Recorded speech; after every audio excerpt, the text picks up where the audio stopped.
Hello, hi friends. நேத்து நடந்த match பார்த்தீங்கன்னா, மும்பை விஸ் லக்னோங்க. மும்பை டாஸ் வின் பண்ணி லக்னோவ பேட் பண்ண சொன்னாங்க. லக்னோ ஓப்பனிங் பேட்ஸ்மேன் பார்த்தீங்கன்னா, கேஎல் ராகுல் நிதானமான ஒரு ஆட்டத்தை ஏற்படுத்தி அரசையத்தை பூர்த்தி செய்தாரு. அதன் பிறகு வந்த பேட்ஸ்மேன்கள் எல்லாமே எந்த ஒரு ரன்னுமே அடிக்காம விக்கெட்ட பறிகொடுத்து போயிட்டாங்க. ஸோ பார்த்தீங்கன்னா, அந்த அணியில வந்து நல்லா வலுவான ஸ்கோர் அடிச்சது வந்து கேஎல் ராகுல் வந்து 55 ரன்னு.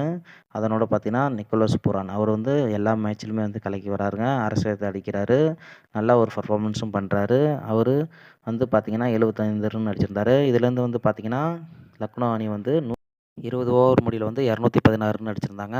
ப்ளே ஆஃப் சுற்றுக்கு வந்து லக்னோ வந்து வெற்றி பெறுவதற்கு இந்த மேட்ச் வந்து ஜெயிச்சதற்கு முக்கிய காரணமா இருந்தது யாருன்னு பார்த்தீங்கன்னா, நிக்கோலஸ் புரான், கேஎல் ராகுல். இவங்களோட அதிரடியான ஆட்டம் தான், நிதானமான ஆட்டத்தால தான் வந்து மும்பை இந்தியன் அணிய வந்து வீழ்த்துறதுக்கு முக்கிய காரணமா இருந்தாங்க.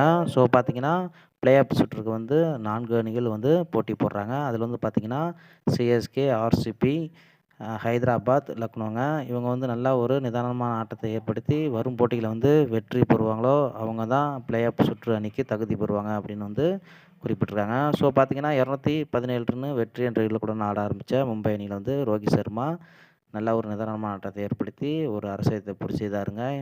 அதன் பிறகு பார்த்தீங்கன்னா, சூரியகுமார் யாதவ் வந்தாரு. அவரும் வந்து விக்கெட்ட பறிகொடுத்து போயிட்டாரு. அந்த அணியில யாருமே நல்ல ஒரு பெர்ஃபார்மன்ஸ் பண்ணல. பின்னர் பார்த்தீங்கன்னா, ரோஹித் சர்மாவும் அவுட் ஆக, அந்த அணியில நவீன் தீர் அவர் வந்து பார்த்தீங்கன்னா, 28 பாலுக்கு வந்து அரை சதத்தை பூர்த்தி செய்தாரு. வெற்றிய வந்து நோக்கி சென்றாங்க. இருந்தாலும் பார்த்தீங்கன்னா, 196 ரன் வரைக்கும் தான் அடிக்க முடிஞ்சது. லக்னோ அணி வந்து 18 ரன் வித்தியாசத்தில வின் பண்ணிட்டாங்க. இதே மேட்ச வந்து அடுத்த போட்டிகளிலும் வின் பண்ணாங்கன்னா, அவங்க வந்து வெற்றிக்கு வழிவகுத்து ப்ளே ஆஃப் சுற்றுக்கு செல்லுவாங்க. ஆனா பார்த்தீங்கன்னா, மும்பை இண்டியன்ஸ் வந்து எலிமினேஷன் ஆயிட்டாங்க. அவங்க வந்து பார்த்தீங்கன்னா, வெளியே போறாங்க. இன்னும் வரும் போட்டிகள ஜெயிச்சாலும் அவங்க வந்து உள்ளுக்கு போ முடியாது. ஸோ பார்த்தீங்கன்னா, வெளியே போகும் டீம் பார்த்தீங்கன்னா, மும்பை, பஞ்சாப், குஜராத்துங்க. இவங்கலாம் வெளியே போறாங்க. வரும் போட்டியில வந்து லக்னோ வந்து வின் பண்ணாங்கன்னா, ப்ளே ஆஃப் சுற்றுக்கு வெற்றி தகுதி பெறுவாங்க அப்படின்னு வந்து அந்த அணி நிர்வாகம் சொல்லியிருக்காங்க. ஸோ இந்த வீடியோ உங்களுக்கு பிடிச்சிருந்ததுன்னா மறக்காம சப்ஸ்கிரைப் பண்ணுங்க. நெக்ஸ்ட் வீடியோவில் சந்திப்போம். நன்றி, வணக்கம்.